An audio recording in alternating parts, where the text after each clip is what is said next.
नमस्ते।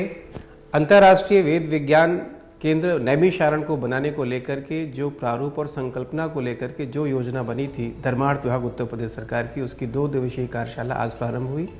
सुबह के सत्र से लेकर के दिन भर पूरे सत्र चले। हमारे बीच हमारे मार्गदर्शक रहे इस पूरे कार्यक्रम को लेकर के श्री मुकेश मेश्राम जी उपस्थित हैं।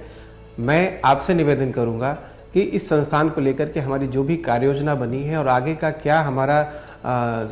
सरकार की तरफ से हमारी क्या योजना है, उस योजना में हम कहाँ तक आगे बढ़ चुके हैं, मैं आपसे निवेदन करूंगा एक संक्षिप्त परिचय उसके बारे में बताएं।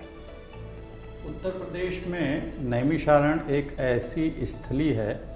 जो प्राचीन काल में ज्ञान के उद्भव के रूप में जानी जाती है, जहाँ पर 88,000 ऋषियों मुनियों ने वैदिक ज्ञान का पारायण किया, उसका संचयन किया, संकलन किया और विभिन्न प्रकार के जो पुस्तकें हैं, अभिलेख हैं, उसके माध्यम से पूरे विश्व में उसको प्रसारित किया।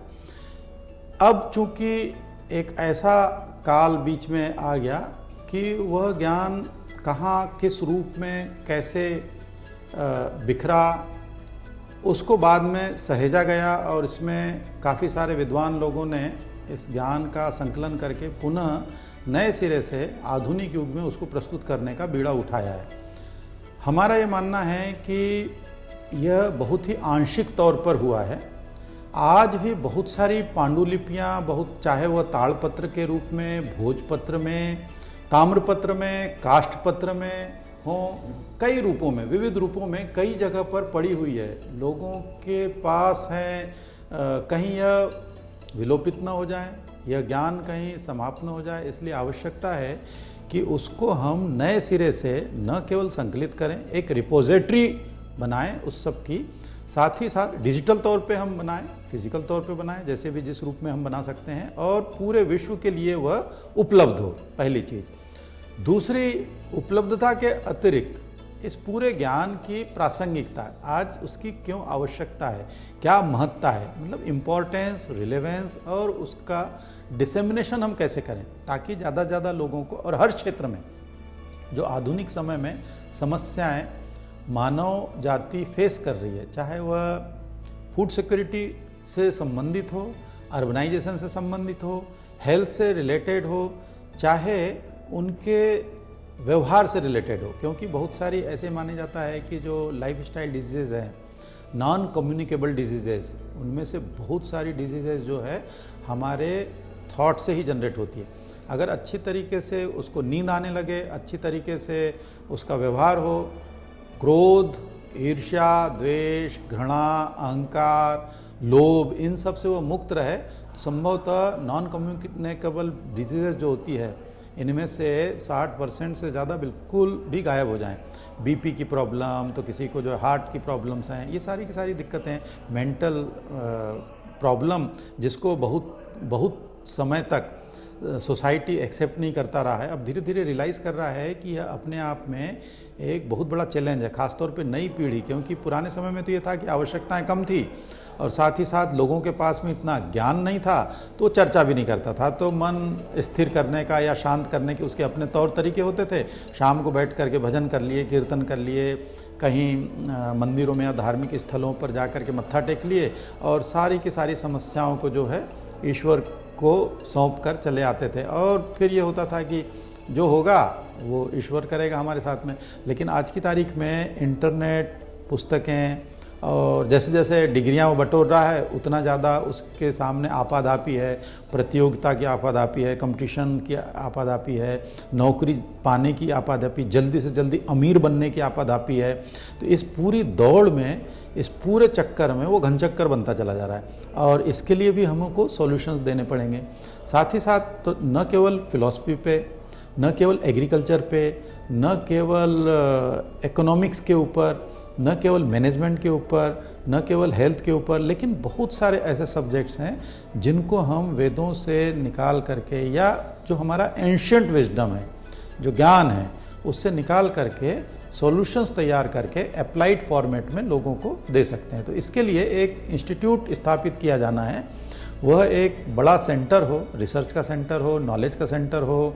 और साथ ही साथ डिमॉन्स्ट्रेशन का भी सेंटर हो, और वहाँ से हम शोध करके और नए प्रोडक्ट्स बना करके, प्रोडक्ट दोनों तरीके से हो सकते हैं, टेंजिबल इंटेंजिबल, यानी हम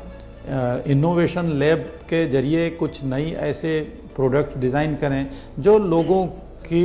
लाइफ को सरल बनाएं। इसी तरीके से हम बहुत सारी ऐसे थॉट और ऐसे बहुत सारे फिलोसफिकल चीज़ों को भी वहाँ से जनरेट कर सकते हैं जो लोगों को जीने के लिए एक रास्ता दिखाएं, आर्ट ऑफ लिविंग। संस्थान अपने विकास को लेकर के ज़मीन का आवंटन उसमें हो चुका है और कहाँ तक उसको विकास करने में हम आगे बढ़ चुके हैं, इसके बारे में भी प्रकाश डालिए। राज्य सरकार ने 21 एकड़ भूमि चिन्हित कर ली है जो धर्मार्थ कार्य विभाग के पक्ष में आ चुकी है। उस 21 एकड़ भूमि पर अब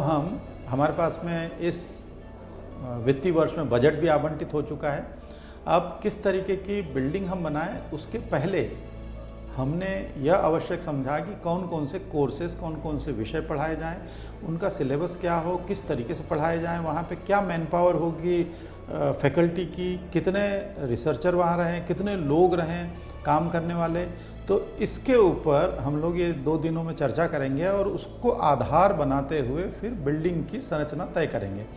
पहले ये जब तय हो जाएगा कि हमको क्या क्या करना है, कैसे करना है, कब करना है, क्यों करना है, तो उसके बाद में फिर हम बाकी मेथोडोलॉजी आगे तय करेंगे। तो इसके लिए नैमिषारण्य में ही यह भूमि हमारे पास में उपलब्ध है। हमने जो ये 2 दिनों के मंथन में ऑनलाइन और ऑफलाइन देश विदेश कई जगहों से लोगों को जोड़ा। इसमें इंग्लैंड से, इसमें अमेरिका से, इसमें अन्य प्रदेशों से, केरल से लेकर के हरियाणा, दिल्ली, महाराष्ट्र, कई जगहों से लोग आए हैं, उपस्थित हैं। दक्षिण भारत से काफ़ी लोग आए हैं और इन सब बड़े बड़े विश्वविद्यालय जो काम कर रहे हैं, चाहे नालंदा विश्वविद्यालय हो, केंद्रीय संस्कृत विश्वविद्यालय हो, चाहे ओपी जिंदल विश्वविद्यालय, ऐसे बहुत सारे जगहों से लोगों ने यहाँ प्रतिभाग किया है। उन्होंने अपने बड़ी अच्छी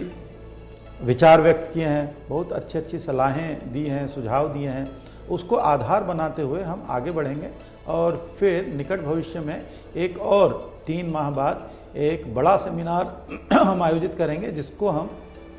चाहेंगे कि लोग रिसर्च पेपर के रूप में प्रस्तुत करें, प्रेजेंटेशन के रूप में उसमें आएँ और टू द पॉइंट स्पेसिफिक बोलें। क्योंकि इस बार भी हमने देखा कि एक जनरल चर्चा में लोगों की रुचि ज़्यादा थी, विषय प्रवर्तन करने में ज़्यादा थी, विषय को लेकर के उसकी इम्पोर्टेंस बताने में ज़्यादा थी,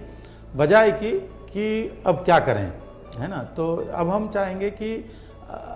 उसको स्पेसिफिक बना करके लोग प्रस्तुत करेंगे कि हमें ऐसा करना चाहिए और उसकी मेथोडोलॉजी क्या रखनी चाहिए। निश्चित तौर पे आपके सुझाव को ध्यान में रखते हुए धर्मार्थ विभाग आगे होने वाले किसी भी कार्यशाला में इस विषय को संज्ञान रखेगा और ऐसे वक्ताओं को और ऐसे विद्वानों को आमंत्रित करेगा जो तथ्यपरक अपने विचार को रखें, ताकि संस्थान को बनने में हम सबको सहायता मिल सके। आपका बहुत बहुत धन्यवाद। धन्यवाद।